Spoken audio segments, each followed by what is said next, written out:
حضرت سیدنا انس رضی اللہ تعالیٰ عنہ روایت کرتے ہیں کہ رسول کریم صلی اللہ علیہ وسلم نے فرمایا، اگر کوئی جنتی کور زمین کی طرف جھانکے تو آسمان سے زمین تک روشنی ہو جائے اور ساری فضا زمین سے آسمان تک خوشبو سے معطر ہو جائے، اور اس کے سر کی اوڑھنی یعنی دوپٹہ دنیا و مافیہ سے بہتر ہے۔ اگر جنتیوں میں سے کوئی شخص دنیا کی طرف جھانکے اور اس کے کنگن ظاہر ہو جائے تو اس کی روشنی سورج کی روشنی کو مٹا دے، جیسے کہ ستاروں کی روشنی کو سورج مٹا دیتا ہے۔ بے شک حوروں میں سے ہر حور کی پنڈلی کی سفیدی 70 علوں کے باہر سے نظر آتی ہے، بلکہ اس کی پنڈلی کا مغز تک نظر آتا ہے۔ اس کی وجہ یہ ہے کہ اللہ عز و جل نے فرمایا، گویا وہ لال اور یاقوت اور مونگا ہیں، اور یاقوت ایک ایسا پتھر ہے کہ اگر تم اس میں دھاگا ڈالو پھر اسے بند کر دو، پھر بھی اس کے باہر سے تمہیں وہ دھاگا نظر آئے گا۔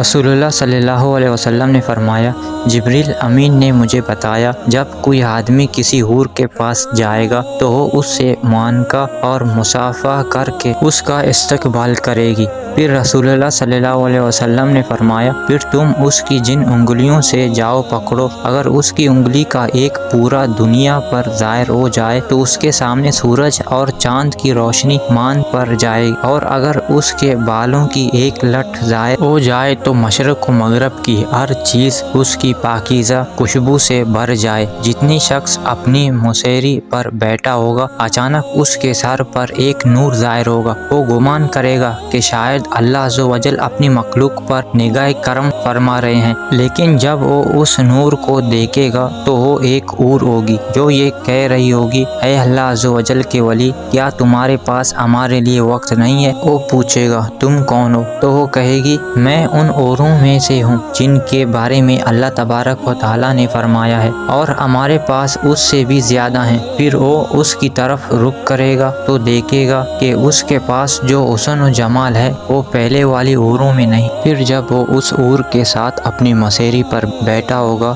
تو اسے ایک اور حور پکارے گی، اے اللہ عز و جل کے ولی، کیا تمہارے پاس ہمارے لیے وقت نہیں؟ وہ پوچھے گا، تم کون ہو؟ وہ کہے گی، میں ان حوروں میں سے ہوں جن کے بارے میں اللہ عز و جل نے فرمایا، تو کسی جی کو نہیں معلوم جو ان کی ٹھنڈک ان کے لیے چھپا رکھی ہے، صلہ ان کی کاموں کا۔ پھر وہ اسی طرح اپنی بیویوں میں سے ایک حور سے دوسری کی طرف منتقل ہوتا رہے گا۔ حضرت سیدنا ابن عباس فرماتے ہیں، اگر حور اپنی ہتھیلی زمین و آسمان کے درمیان ظاہر کر دے تو اس کی حسن کی وجہ سے مخلوق فتنے میں پڑ جائے، اور اگر وہ اپنی اوڑھنی ظاہر کر دے تو سورج اس کی حسن کی وجہ سے دھوپ میں رکھے ہوئے چراغ کی طرح ہو جائے جس کی کوئی روشنی نہیں ہوتی، اور اگر وہ اپنا چہرہ ظاہر کر دے تو زمین و آسمان کی ہر چیز کو روشن کر دے۔ اگر جنتی عورتوں میں سے کوئی عورت 7 سمندروں میں اپنا تھوک ڈال دے تو وہ سارے سمندر شہد سے زیادہ میٹھے ہو جائیں۔